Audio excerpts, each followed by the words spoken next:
Mhm. All right, folks, welcome back.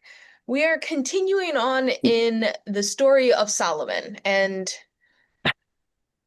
today, if you notice, there are some chapters that I put in parentheses, which I hope you understood to mean you don't have to read them in detail. These are the skimming verses because there's a lot of detail here that I don't think we need. So, how I thought about going about our discussion today is kind of in three parts. The first part, we will talk about the details of the temple. I will try to summarize the main points that are in those bracketed Bible verses because there's a lot of measurements and details and all that stuff that if you wanted to recreate the temple, you can. They recorded exactly what it looked like in very good detail. But I don't think all of that is all that interesting to go line by line through. So let's talk about the temple as a whole. Yeah, Gretchen. Just a question. Have they redone that? Have they made according to that? Have they tried that? I Uh, mean, yes and no. okay. So there, will let me finish a thought and I'll return to that, okay? Yeah, that's I'll mark. fine. Just that archaeology kind of thing. I was just curious about, We will talk about kind of where things stand today because Okay. it's a little bit interesting and there's a few misconceptions. Yeah. Okay. Thank you. Good. Um, So the second part is talking about the blessing ceremony. That's where I hope you all read a little bit further in depth. There is a lot that is in Solomon's prayers, and I want that's the one where I think it will be worth our time to go more line by line and kind of look at what's being said.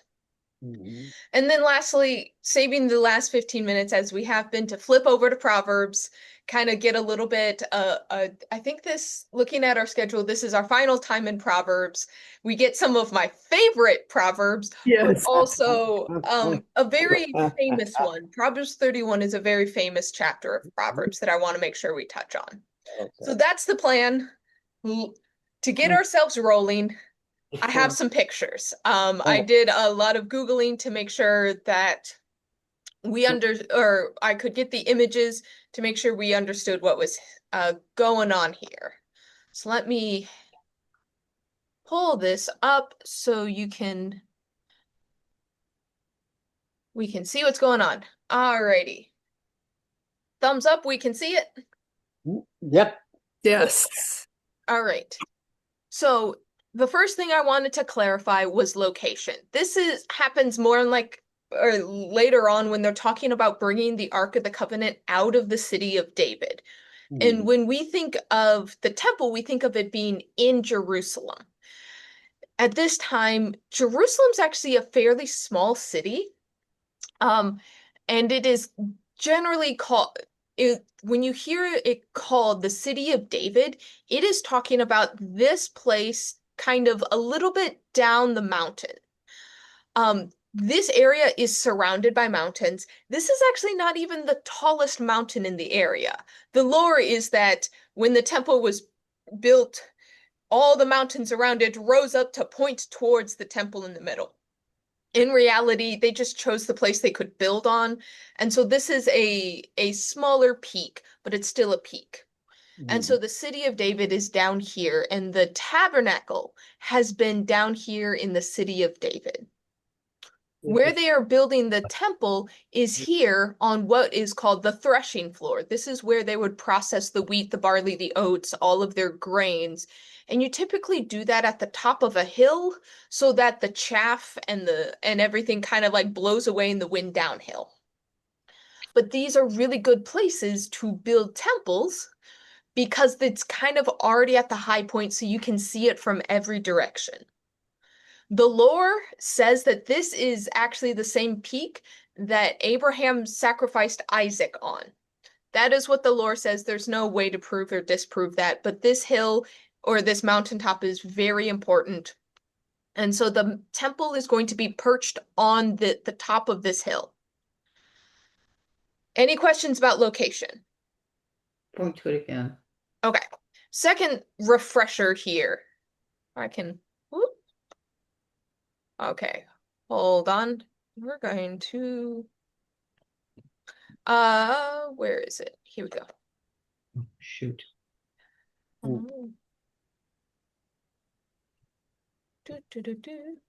Here we go. If you remember, folks, this is the tabernacle. This is what they built when they were wandering in the desert. And God's like, hey, if I'm going to be traveling with you, I need a holy place to exist. Because if you remember, God is so holy that like our humanness will light us on fire if we don't do the right things to prevent that from happening. So God traveling with them, God needed a holy, sanctified place, and so they built the tabernacle. You have the outer courtyard, which we see here. We have the building itself, which is made up of a bunch of pillars, but also a series of tent flaps that create this structure. And on the inside, we have more pillars that are holding things up, more curtains to divide things. And back here is the Holy of Holies, where the Ark of the Covenant sits. And the Ark of the Covenant generally is considered like the footstool of God. So if you can imagine, like God's feet are riding on it, which means they envision God to be quite tall and kind of extend almost out of the tabernacle, but there is a limitation in size. But they have sacramental objects in here, like the place where they would get light from, the menorah, which had for the light there, they have a table, and all of this is gilded in gold. A few of the things for the walls are in brass or bronze, but a lot of this is gilded, and then the colors that they chose are fancy colors. Purple is a very expensive dye, and blue and purple, and they're trying to get the richness here. But this is their like traveling God tent, which God has been in ever since they built it in the wilderness. Overhead reminder of what this looks like. We have the outer courtyard here where sacrifices would be made. Your common people, if they have done the rituals, they would be allowed in here. The priests would be allowed in here for the altar of incense and all of this, but only on certain days of year when the priests have done their extra sanctifying rituals would they be allowed into the Holy of Holies with the Ark of the Covenant. Oh, right. Yeah. All right. I So don't remember, excuse me, I was curious about the incense. I don't remember the incense before. Is that something they used all along? yeah. Okay. So there's a particular blend. You will find frankincense and myrrh in it. But it is generally considered that God ate smoke. So like when the fat dripped off the meat, God would eat the smoke, and therefore the aroma of the incense is also pleasing to God. So that's kind of God's way of consuming the ritual. So all of this I wanted to remind you all because the structure of the temple is very similar, but not the same. Let me get myself in order with the other pictures.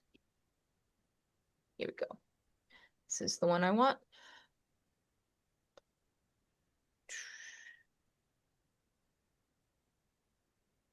All right. So we can see that the structure of the temple is fairly similar.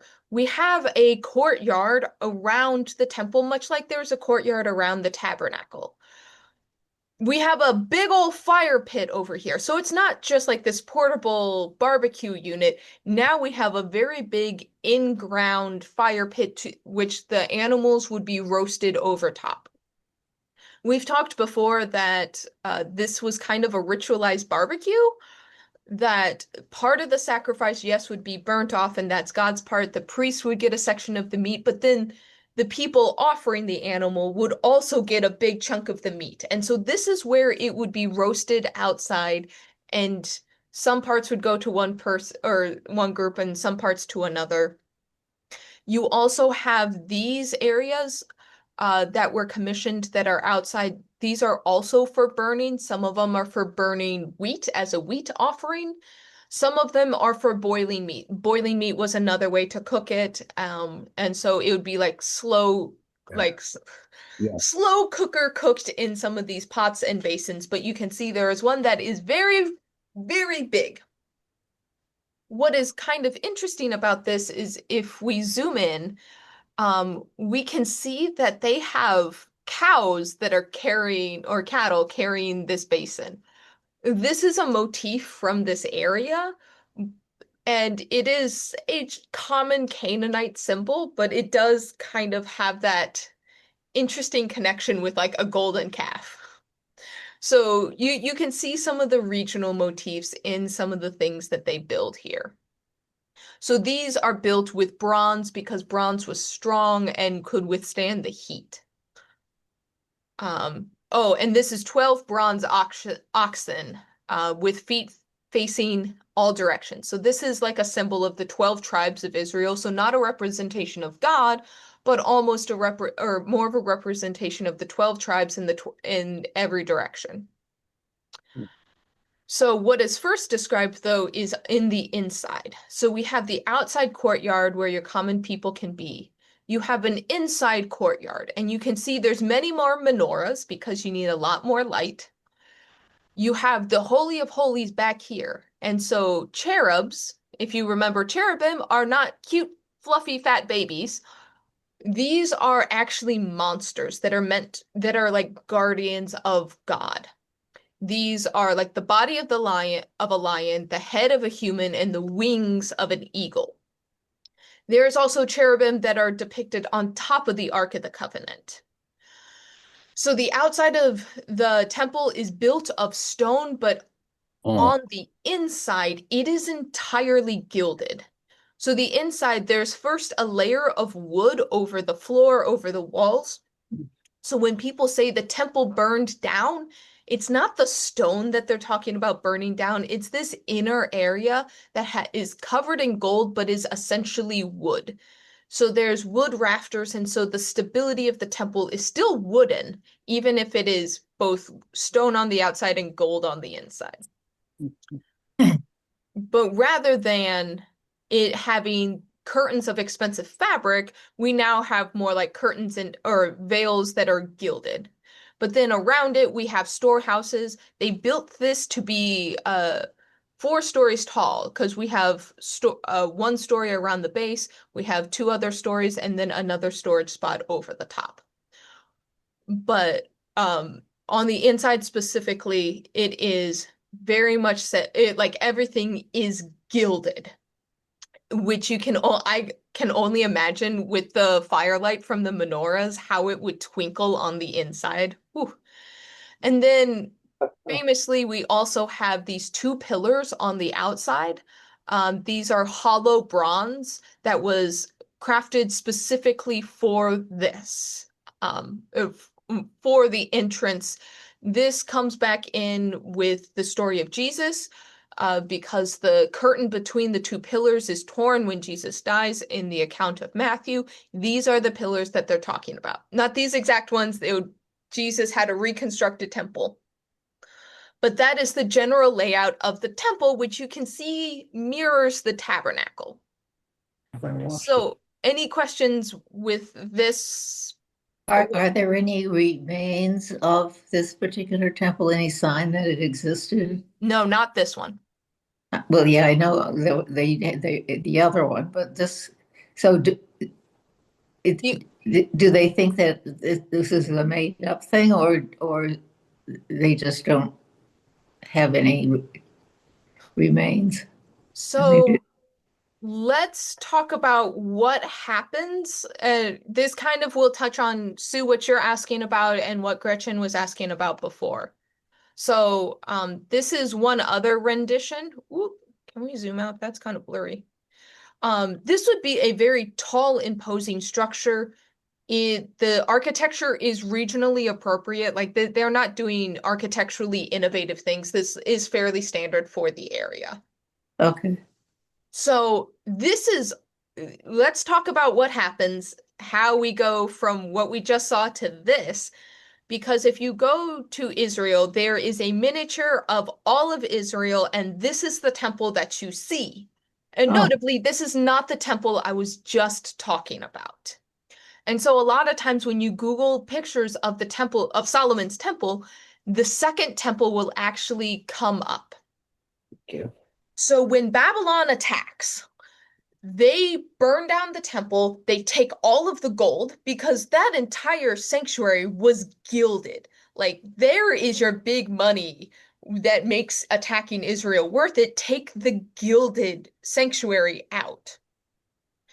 And they walk away with all of the riches of it. Not only do they burn the wood of it, but they topple the stones. And so the temple of Solomon is ruined. They're in exile for 70 years, and then when Persia conquers Babylon, the Emperor Cyrus sends the people of Israel back with a specific edict that they are to rebuild their temple. And so they come and they find they can still see the rubble of the original temple. And so, I mean, these are humongous stones. Like they are very big. And so they are, because of the instructions that was recorded here, they more or less rebuild the same temple to the best of their abilities. They are not quite as rich, so I don't believe it was quite as gilded as the first time. When they dedicate the second temple, so this is considered the first temple period. The second temple period is from the time of the return to exile to 70 CE when the second temple is destroyed. It's a little bit of a misnomer because in a way there is also a third temple, which is what this is. So when King Herod, King Herod when Jesus was born, not King Herod when Jesus died. Those are two different Herods. King Herod, when Jesus was born, decided to expand the temple. So originally, this was the footprint of the entire temple courtyard. This would be the courtyard in front where their sacrifices offered. You could go inside. So you can see how it's already a little bit bigger than the original. But what Herod does is he builds this entire platform. It is floating. This is one of the really cool or like fascinating architectural things about this. I'm going to call this the third temple. It's not that this part was rebuilt, but he fundamentally reconstructed or reformatted how the temple worked. So this entire platform is floating on top of the mountaintop. So you can see the distance between where the floor of the temple is here and then where it meets the mountain. And this area, the gap between these two spaces is called Solomon's Stables. It is a misnomer. Solomon did not have horse stables there at the time. This comes in to be important in the past few decades because there was a very famous bombing from an Australian terrorist in this area, which is currently under Islamic control. There is a huge set of stairs over here. So when you approach the temple, you come from what would be on the left side of the picture. You go up this huge set of staircases, and the money changers are in this place right here. The edge is currently a mosque. This is El Aqsa Mosque. But this is where the portico of the money changers would be. And then this is where the outer courtyard would be. And then there is increasing restrictions of who you are and what kind of rituals you have to do to get into the inner temple. When it talks about Jesus flipping the tables, it's in this outer courtyard here. But this is a much, much later rendition. When Rome comes in and destroys this, they destroy everything on what we call the Temple Mount. So everything above this floor was leveled.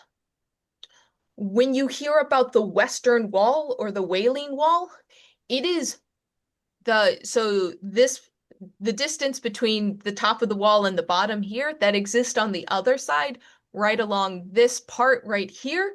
So you go down a few stories And that is the Western Wall, considered one of the holiest places to the Jewish community, because it is the closest they can get without a lot of hoopla to get to where the Holy of Holies was, because the Holy of Holies is right here and the Western Wall's right here, so they tend to pray right here.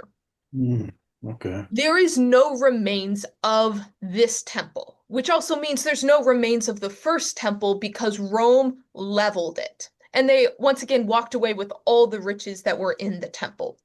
What is currently on this space is not a mosque, it is the Dome of the Rock. It is a holy site for the Muslim community because it was where the Prophet Muhammad had a midnight journey where he's taken up to heaven and he was placed down on this spot on the rock. There's if you go inside Alaska, or if you go inside the Dome of the Rock, there is literally, you can see the top of the mountain, which is where Muhammad touched down, and there's a big revelation from God.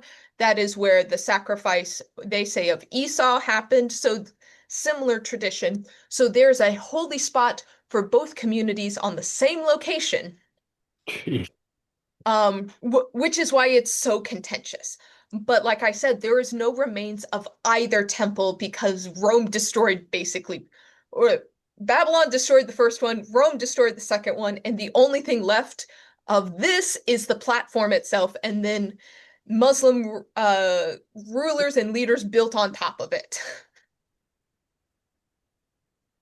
The one thing we do have, which was, I brought this up a little bit a few weeks ago, which is cool, really, really cool, is not in Jerusalem, but south of Jerusalem, where there was a military outpost. They did find a smaller replica of the temple that is a current archaeological site. It has a few things that are different. It is not identical, but it fits most of the formula we read in here. The thing that's interesting is it looks like that temple was decommissioned before something happened to it, because it doesn't look like it was ransacked and burned. Pillars were taken down and put lovingly on their side. Holy places seem to be knocked down, not in a pillaging sense, but in a we're no longer going to worship here sense. And so we do have one replica of the temple, just not in Jerusalem. And then there's other people who have, as I understand, have followed the instructions to build other replicas around the world of the temple. So people have followed the instructions, they do work, but there is nothing remaining of Solomon's temple specifically.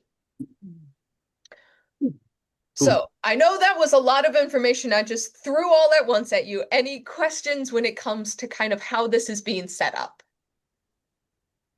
Yeah, Gretchen? Well, I think that it's interesting that that was entirely gilded.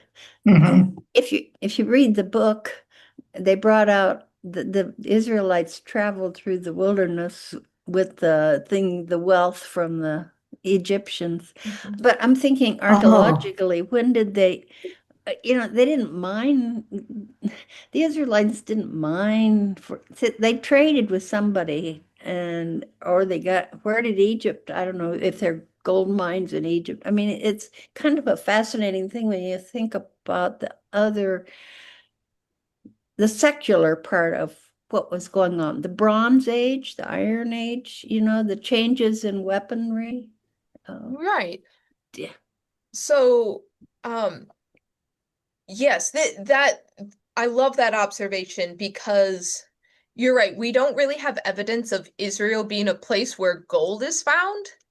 I mean, they even have to go next door to even get the timber. Lebanon is the place that has the cedars and all of the trees that are tall enough to make the pillars. So like we already see a trade relationship here where Solomon is going to a neighboring king saying, "Hey, you have what I want. Let's be trade buddies and not enemies." And we see that Solomon is willing to trade to build instead of fight. He doesn't want to conquer Lebanon. He just wants to be trade buddies. Mhm. Well, the Egyptians had a lot of gold, though, Mhm. didn't I mean, Yeah. the pharaohs and so forth, the stuff they've uncovered, like in King Tut's tomb and so forth, a lot of that was gold plated. Mm-hmm. So it's showing that Solomon's reign is a wealthy reign. That they evidently were trading enough to gain that amount of gold. Um, oh, another detail I kind of breezed over. This project was started in the 4th year of Solomon's reign, and it took 7 years to complete it. Mhm. The other thing to keep in mind, because this will come up much later, is Solomon used forced conscripted labor to build this. So he had a lovely 0% unemployment rate, but that's because he commanded his civilians to do this. I do find the forced labor, the way he did this fascinating. In chapter 5, it says that he levied 30,000 men, and it was like on a 3-month cycle. So 1 month they would be in Lebanon cutting trees, hauling them down, and then 2 months they were able to be in their life and do what they needed to, which was good because a lot of them were still farmers. So they had to be able to come back and farm and then go for forced labor. Mhm. The thing that wasn't figured in is the travel time. Yes. Yeah. Yeah. Oh. I was curious about the king, what's his name, Tyre or, Hiram. yeah, who's so helpful. Mm-hmm. Did I miss that in the first 2 minutes? No. Okay, So basically, Solomon is willing to pay a lot of money for good trade relationships, and okay, it just makes sense that rather than conquering Lebanon and taking over and having to do the administration for that area, he's basically like, hey buddy, you are friends with my father. I'm doing this huge building project. Can I pay you for your resources? And that just makes sense. So it's a good business deal, which is was the, why the okay, kings are willing to cooperate. so that king that came and was helpful and actually had his, uh, somebody from his country do the, bronze work, Yeah. that he was paid. He's Mhm. not doing that out of the goodness of his heart. Oh, this is not Oh, don't, charity. okay, This is kind of like the US going to another country and saying, "Hey, we have a big building project. Can we buy the steel in your country and so we okay, can build big skyscrapers?" That's more okay. the sense of it. So this is a You- business deal, not charity, not friendship made out of mutual benefit.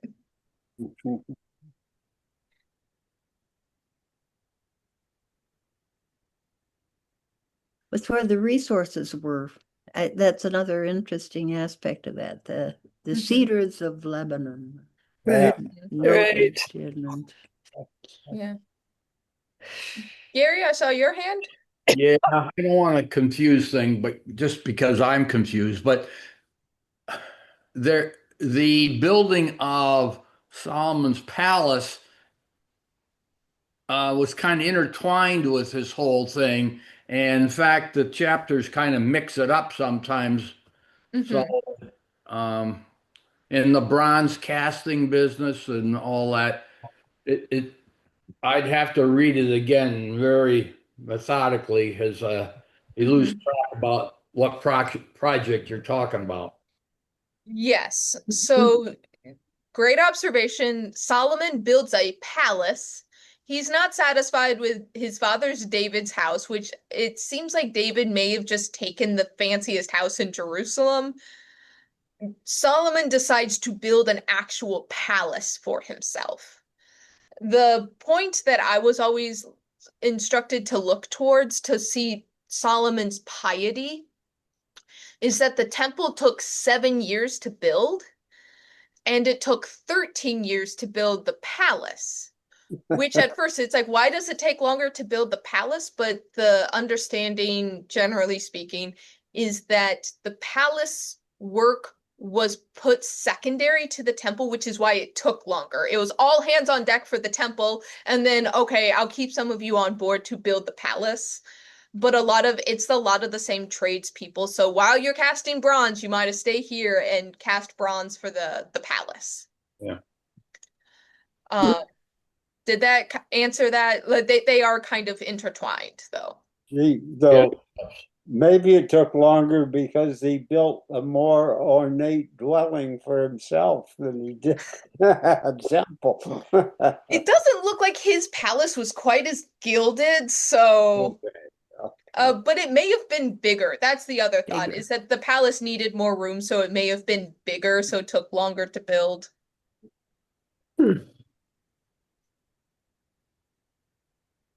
So this is one of the this puts Israel kind of into the big leagues. We've already seen that Solomon is entering the big league of nations because he married a princess. Now his country has an actual formal place of worship that doesn't just look like this scrappy nomadic tent. That's now, oh, we have the years here. I think it's 400 years since they left Egypt. Yeah, the 480th year. So the tabernacle is almost 500 years old at this point. It's probably looking pretty scrappy. And so we have retired the nomadic tent. We now have a temple. We have a palace. We have a princess. This is putting Israel kind of onto the national stage, which brings us to, oh, I missed that. Oh, I'm sorry. I missed a line that I just caught my eye. In chapter 7, we have his own house where he would reside in the court in the back of the hall was the same construction. Solomon also made a house like this hall for Pharaoh's daughter. So Right. he has a king's palace and a princess's palace. Or, I mean, at this point, she's queen, so let's give her her proper title. She is queen. Okay. And then we get to the dedication of the temple. So this is a big hoopla where Solomon is assembling people from all over his kingdom, all 12 tribes, elders and priests, and they're sacrificing so many animals. For once, they didn't count. Ouch. So Solomon has a speech, and he has a prayer, and he has a blessing.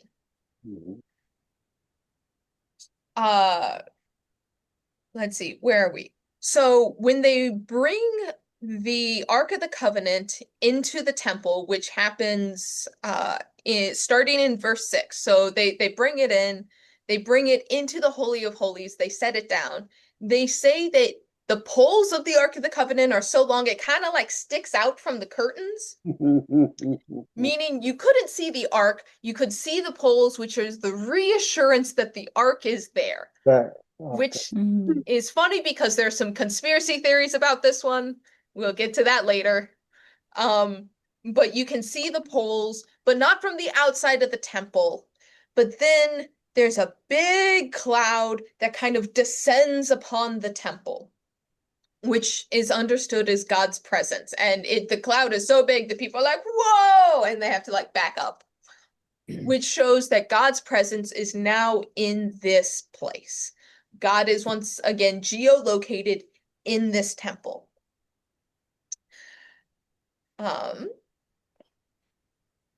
So Solomon's speech. I've been talking a lot. I'm going to throw it to you all. So first of all, let's talk about Solomon's speech. What stands out to you in this speech that he is giving to the people?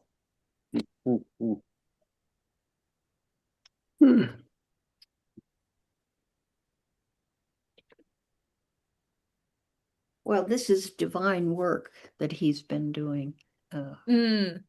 This is this wasn't just his idea. This was God's idea. And I'm the one who is carrying it out. There's also an explanation of like, hey, why didn't your father do this? Like why did it take you? And the explanation is like, well, David was David didn't know a time of peace. God said that it would be David's son. And looky here, I'm his son, and looky here, I did it. Yeah, right. And David was so busy fighting enemies. Mhm.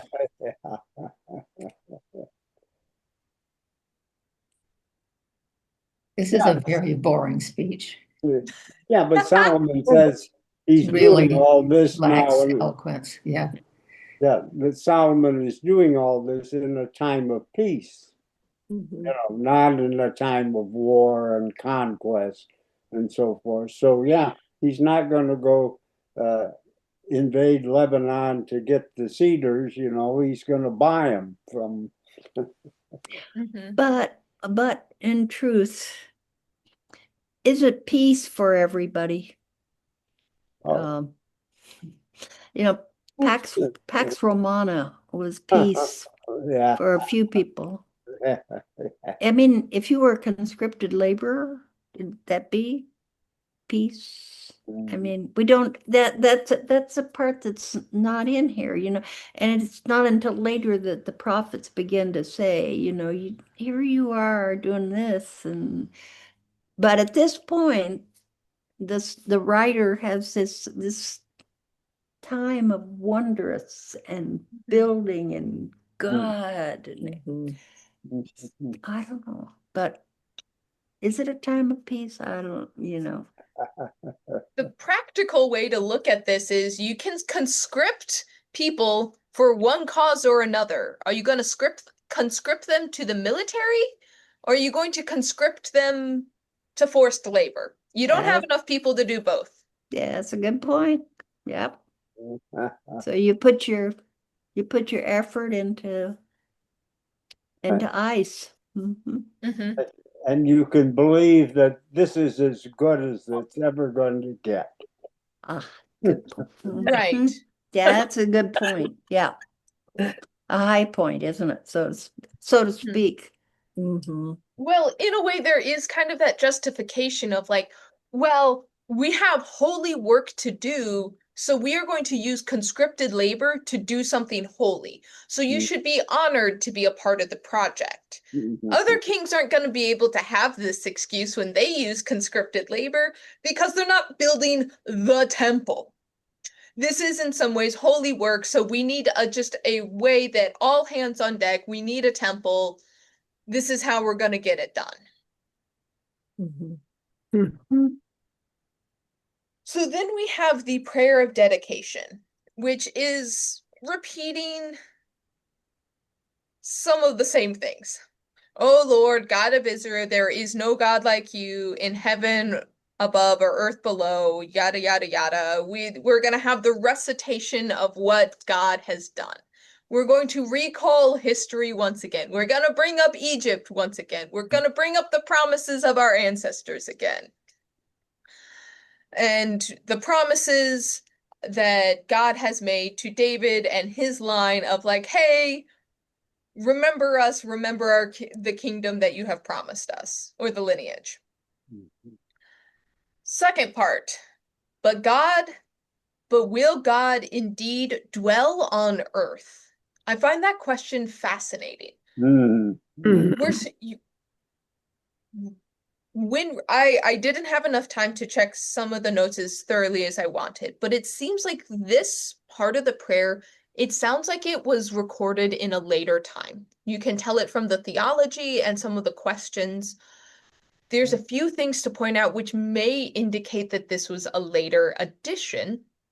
And one of those is they have a much more monotheistic worldview. It's that you are God and there are no others, which we've talked about before, that in this period, we're still kind of shifting into monotheism. Some of the language is like, oh God, you are the greatest of all the gods, but not denying the other pantheons. We're starting to hear much more, you are the only God language. The other one is there seems to be an acknowledgement of the exile in this prayer. This prayer is either forecasting the future or written down in the future looking at the past. Yeah. Which, knowing the history of the Bible, my bet is on the second one. So There's the first question. Oh, the third aspect where this has a little bit different theology is that the idea that like heaven cannot contain you. It Mhm. is much where a moment ago God was in a cloud and geolocated. This is almost like God is too big for just a temple. God is too big for heaven. God is too big for earth. And we start to get that omnipresent God idea that God is everywhere. God is here, but God is also too big to just be here. So Hmm. you can start to see how some of this theology is starting to already develop or is kind of inserted from the future into the past. Yeah, Gretchen? I find this prayer a kind of a shrine sort of image that, oh, anything goes wrong, here you go. Like, Mm-hmm. go to Lord's and you'll get healed. I mean, come to everything is going to be taken care of in this. And I think Mm-hmm. that's more of a shrine of the place than of God. Yeah. So the other thing that happens when you establish a temple is a seat of power. Yes, for God, but it's in this world where this is a theocracy. Plain and simple, this is a theocracy. So the king wants God to be right there next to it. And instead of God being able to be worshiped wherever you are, that if you need God, we can bring the tabernacle to you. It's fine. Now all of a sudden people have to come to you. People have to come to your city, which enriches Jerusalem specifically if everyone in all the 12 tribes if they're sick and they have to talk to God, then they have to come here. Mhm. Yeah, Larry? And if you actually see the face of God, you're going to die, Yeah. which means that God has to be contained someplace. Mhm. He can't be out here or wandering around all over. You might inadvertently look at him, and that'd be the end. So this, Mhm. in a way, they don't have that feeling that it seems to me they don't have that feeling that God is with us all the time, every day, at every aspect. No, he's bottled up in that temple, and if we need him, we can go ask somebody to help us. Mhm. Yes. And the fascinating question is there something about God that makes us want to go to a location to access God? Or is there Hmm. something in human nature that makes us think that some places have access to the divine? Huh. Because theoretically, we live in a world where, like Christian theology, Jesus died, the curtain of the temple was torn, and theoretically, God got loose. God is now loose in the world. The Spirit came down in Pentecost, and now the Spirit's everywhere. God is on the run. That's dangerous. But we still go to church. We still like to pray in church. People, when having times of crisis, they want to go to a sanctuary. That's true. True. Mhm. When people have tragic accidents, people will build shrines. We bring flowers and pictures and candles to the site of horrific events.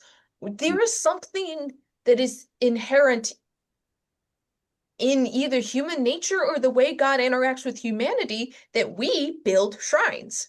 Even when we say we don't have to, we still do it. Mhm. Mhm. There was an article someplace, I don't even remember where it was, about little shrines that people have in their Mhm. houses. Yeah. Do you remember seeing that? I don't know where it was. No, I don't, but Um, I know the oh, inclination. and Or it particularly I think in Mexico they have them, but so I got the idea that I would make a little shrine to my mother and then to a friend that died, because I had stuff that I could put together. But in my bureau drawer, I have her nursing hat and her pins and her a ring that she had, her ring with my father, and it feels really nice to have that. I don't know, it's not the same kind of shrine, but it's special, you know? Yeah. Yeah, I never would have thought of doing that if I hadn't. Yeah, but I think people go to cemeteries too, or they used Yeah. to. Yeah. Yes. But in when you're traveling, excuse me, B, I'm sorry I interrupted you. Go ahead. I was just going to say the art museum once a year has this big display of what they call ofrendas. Uh-huh. Mm. Yeah. And these are what's built by families for members who have died, maybe. Yeah. For the Day of the Dead. Yeah. Yes, right. hmm Hmm. And a lot of people, well, and they bring a lot of teachers bring a lot of school kids Mhm. to see those. Oh, you know, I don't think I've ever seen that. I saw a bunch of shrines in Mexico City. Yeah. Mhm. So, I mean, there's cultures that have like it is in their culture to have like little spots of memorial. But so I know in my house I have it's a very pretty makeup vanity that I inherited from my grandmother. And on top of it, I have my other grandmother. She has like these little perfume bottles, and I have this thing from this person, and I have just like little trinkets from various members of my family. And it's not an official shrine, but it also No, kind of is. Sure. yeah, Yes, that's my mind. Yeah. it is. Mhm. And so, anyways, Gretchen, what were you gonna say? Do you remember? No, I don't. But in Turkey, or there's a lot. You drive along, and this is there's shrines all along the roadsides, and of course that's become a big thing in the United States. And in fact, you know, they had to they've set up rules about how long you can have it, I think. But and when I was growing up, there were white crosses where everybody had died. They were put up by an insurance company. Do you remember those, Larry? Yes. Yeah, you know, you say, "Oh, somebody died at that corner." Oh, I understand. Yeah, Put up across. Mhm. but this is I just find this whole thing like, if anything goes wrong, this will take care of it. Well, That's wishful thinking, but anyway. so there's um we need to switch to Proverbs, but one more thing that is very important to hear in this verse here, which is why I say this was inserted probably from a later time, is knowing where this story is going. We know where what happens. This temple Oh, will be yeah. destroyed. The people will be hauled off to Babylon. True. Listen to this. When your people Israel, having sinned against you, are defeated before an enemy, but turn again to you, confess your name, pray and plead with you in this house, then hear in heaven and forgive the sins of your people Israel and bring them again to the land that you gave to their ancestors. Yeah. Hmm. Wow. If the people sin and an enemy wins and takes everything, Mhm. Mhm. like Babylon, that will come and take everything, when the people pray to you, hear them in heaven, because there's an understanding that God's in heaven and can hear the people from anywhere. Once again, we have that almost omnipresent, not geolocated God. Bring the people back home, which will happen. So this is setting up the end of the story at the beginning of the story. Mhm. Foreshadowing. Mhm. I've heard Trump use that same phrase. You know, we won, so that's why we can do this. And it's been echoed by others. And by the way, as long as we're talking about shrines, I'm thinking I have worn my mother's wedding ring Mhm. ever since her funeral. Mm. Mm. Mhm. And Nice. you know, it's just a little chip diamond and all that, but I don't know. It's just a special kind of thing. So I've been wearing it for some decades. Mhm. Yeah. Well, I wore my father's ring until my knuckles got so knobby I couldn't get it on and off anymore. Mhm. But it's sort of a family heirloom, you know. Mhm. Mhm. Yeah. It is an interesting thought that in lack of actual shrines or places that are theoretically where God is specifically present, we still do this. Even with my grandfather railed against ancestor worship, and yet we still keep some of that around. Mhm. Mhm. Anyways, with 10 minutes, oh, Gary? Yeah, I have one more. Yeah, go for it. Somewhere in here, I picked up that if you couldn't get to the temple when you prayed, you faced the direction of the temple, Yes. Mhm. which I thought was kind of interesting. Mhm. Mhm. Yeah, so this is something that is common now in two religions, not ours, because once again, God got loose after the crucifixion.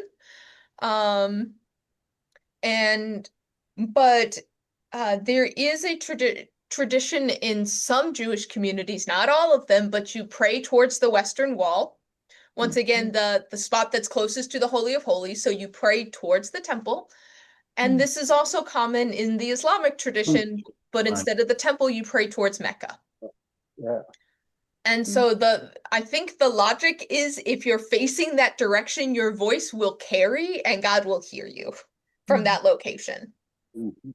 So But it's but Christians have this too. I mean, if you're in an Anglican church, it's built in a certain direction. I mean, East and West are very important, death and life, and Mhm. uh, I believe I it's don't I'm unfamiliar with that, but Mike, if I was to take a guess, do they pray towards the east of the rising sun? right. They pray toward I mean, yeah, the front, yeah, the East is the front wall. Hmm. The Like I had a friend who said, "Well, don't you build your churches in a certain direction?" I thought, "Well, I don't even know anything about that." no, Mhm. Nobody, I don't think it's not a Presbyterian thing. We it don't isn't. say, but All it's right, out there. let's jump. We only have a few minutes left. I do want to get Proverbs in because the some of my favorite Proverbs I want to make sure we hear. Okay. Yes. Because we had some good wholesome ones, and now let's hear a few ones that are a little bit silly. So I'm in Proverbs 26 right now, Mhm. and here are some of my favorites. Like a dog that returns to its vomit is a fool that returns to its folly. Yeah, what is their definition of a fool? I I don't know. I mean, Well, there's all these terrible things, funny things that fools do. Well, who are the fools? The I mean, fool is what the defines unwise person, the person that does not memorize the proverbs, that okay, does not know these okay. sayings. Okay. the whole thing is quite, I think, fascinating. In verse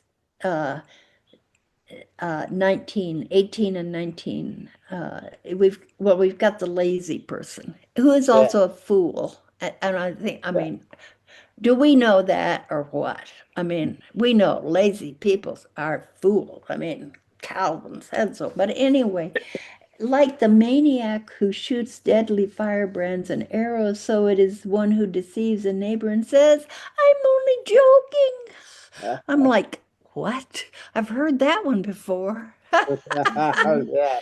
I mean, these are so, wow. Talk about metaphors and Mhm. similes. Wow. As a door turns on its hinges, is the lazy person who stays in bed. That's right. Oh man. Oh, this one was a favorite of my professor when we were going through this.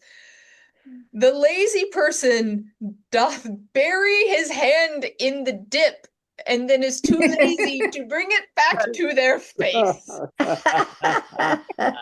They will dip the chip but not eat it. So yes, these are very vivid metaphors, Yeah, but it's very. like if you make a mistake, don't repeat it again and again. Like make the mistake once. Yeah. Don't return to your folly. If a relationship didn't work, don't return to it. Mhm. The lazy person saying there's a lion in the road, there's a lion in the road is using an excuse to not do things. Don't use excuses, just get up and do them. Don't just roll around in bed all day. You have things to do. Come on, get up, get out. Don't stop a project halfway through. If you start a project, finish it. And remember, like, what you say matters. Don't just say something cruel and then say you were joking. That's not okay. So you can see the like wisdom that you can draw out of these very silly images. Mhm. Yeah, Larry? What's known about the origin of these? Who wrote all these marvelous proverbs? That is up for debate. Okay. With a lot of Solomon's wisdoms, it is historically attributed to Solomon. Oh, Either yeah. Solomon wrote them or he memorized them, a combination of the two. The thing is, we saw at the beginning of the book, there is a strong feminine voice in this, which implies that a lot of this actually came from a mother. Mhm. Which brings us to the last chapter in the book. So it begins with Lady Wisdom calling out in the streets, saying, "Young men, listen to me." And it ends with the ode to a capable wife, which is in some ways a mother saying, "This is the kind of woman you should look for." Yeah. The interesting thing, which is this is culturally relevant today because oddly, this section is often leveraged against women to tell them to be meek and mild and subservient, which is not at all what Proverbs 31 talks about. No, It's not. she's independent and she sells things and Mhm. Yeah, so what are the aspects of the good woman? So most of this book is for men. What does a good woman look like? So you said she's independent, she sells things. What She's else? a strong person. I mean, physically strong that she can go out. She's like the ships of the merchant. She brings her food from afar. Mm-hmm. what does she need a husband for? Bring Because she's That's right. property and can't own anything herself, that's why she needs a husband. It's right. We studied this, but they had it wasn't called a capable wife. It was called a prudent wife or something like that. In one of the groups we had a long time ago, a women's group. Yeah. Mm-hmm. It is interesting that it's used against women. It's like you said, what are they reading? What part of this, Well, she's called a wife. Let her works be praised in the city gate. I mean, I don't, you know what it's really well, it is one time that women are mentioned. That's for Mhm. sure. And personally, I like the translations that say it's a woman, not a wife. But Yes. even though it's written for Yeah. The fascinating thing is that Hebrew does not have different words for woman and wife. aha, interesting. That's why that translation is so iffy, is they are the same word. How do you know the difference? Context. Uh-huh. Hebrew is kind of a very messy language, and so a lot is decided by context. But what woman and wife, same word. Mm. So you could theoretically read this as an ode to a capable woman. Mhm. Mhm. I do. You could use it against a Yes. woman who just wanted to lie around and be waited on, Mm-hmm. a lazy wife. Yes, that's true. Mm-hmm. Mhm. The other thing is this is almost an impossible standard.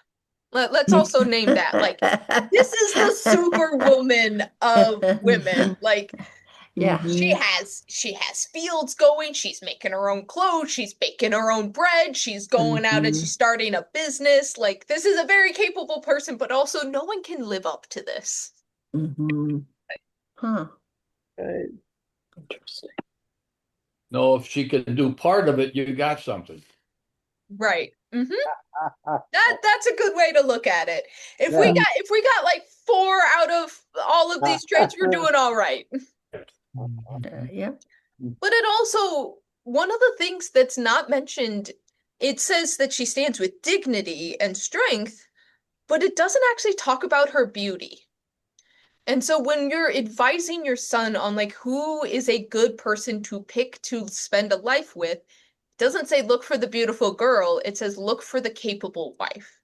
Who will be your partner? Who will lift you up? Who will support the family? Who is going to be there holding up their end of the bargain?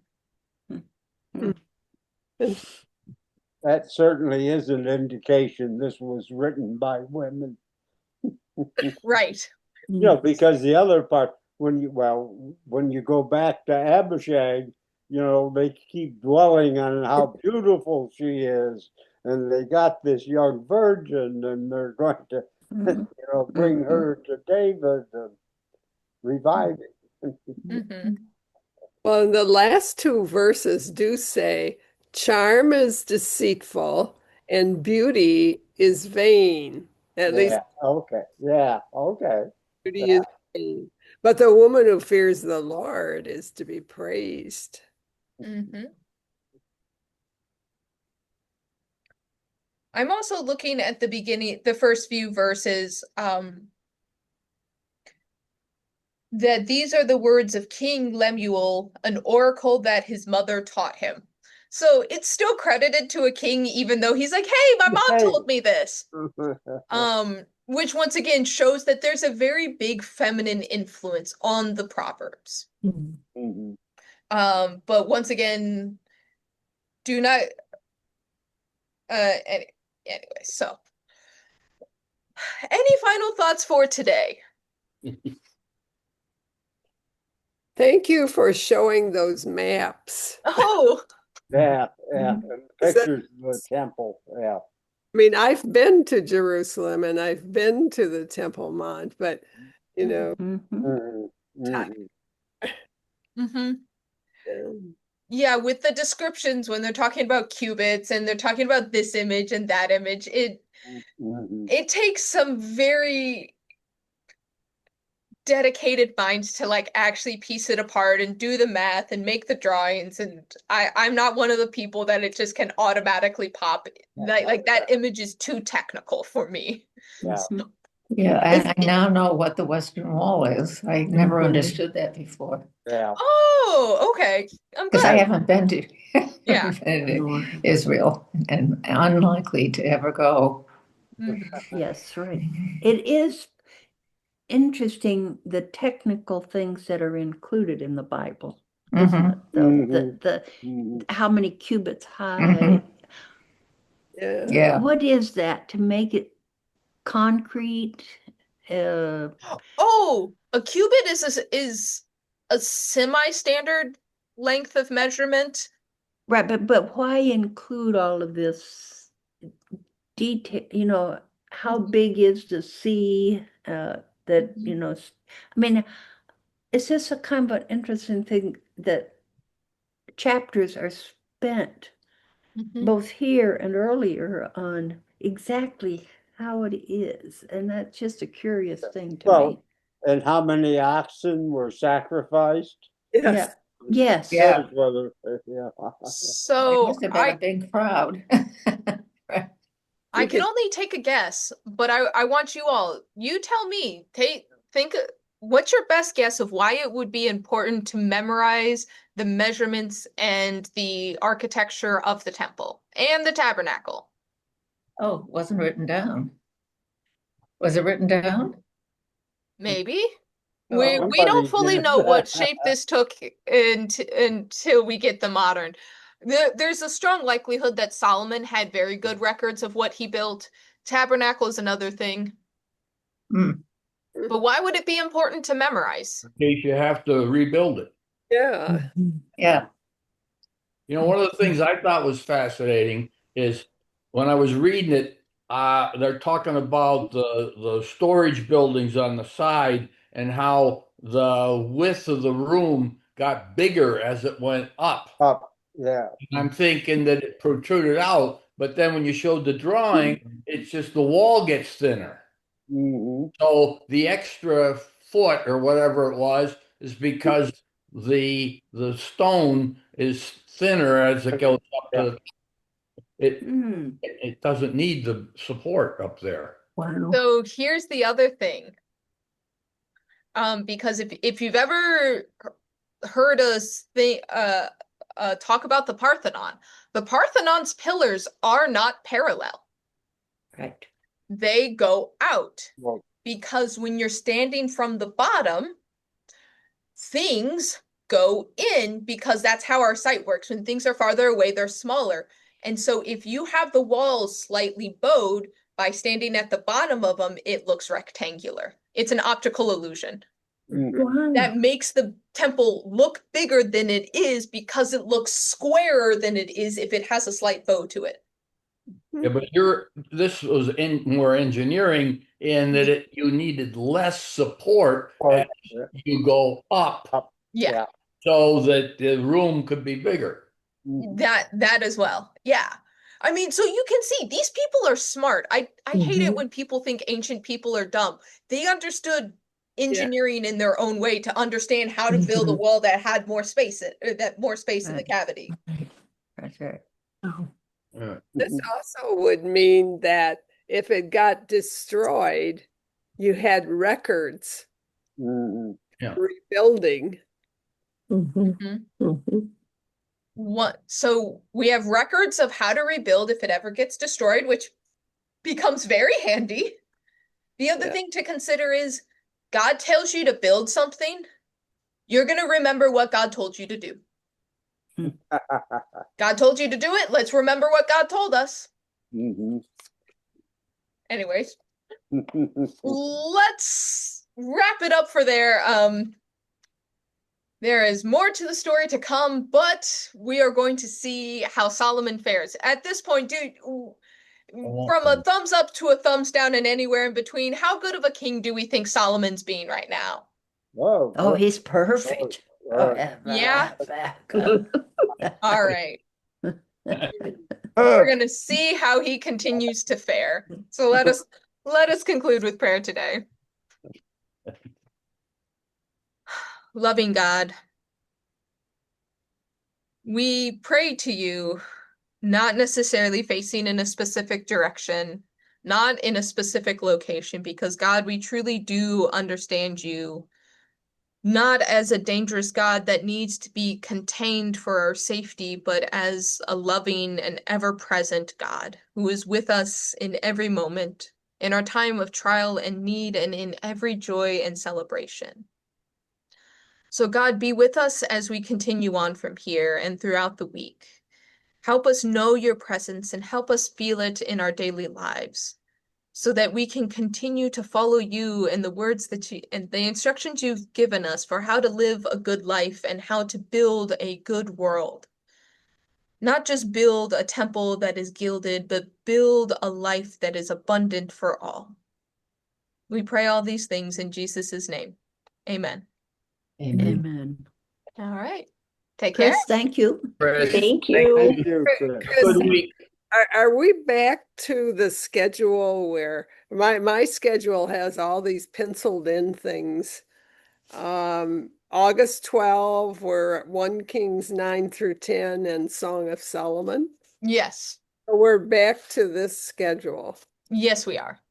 Okay. Sorry about the confusion. I had to change some of for time off. Yeah, so we're back to the original schedule now. So that should take us through the end of the year. Okay. All right. So- Bye, Thank everyone. you. Have a good week. You too.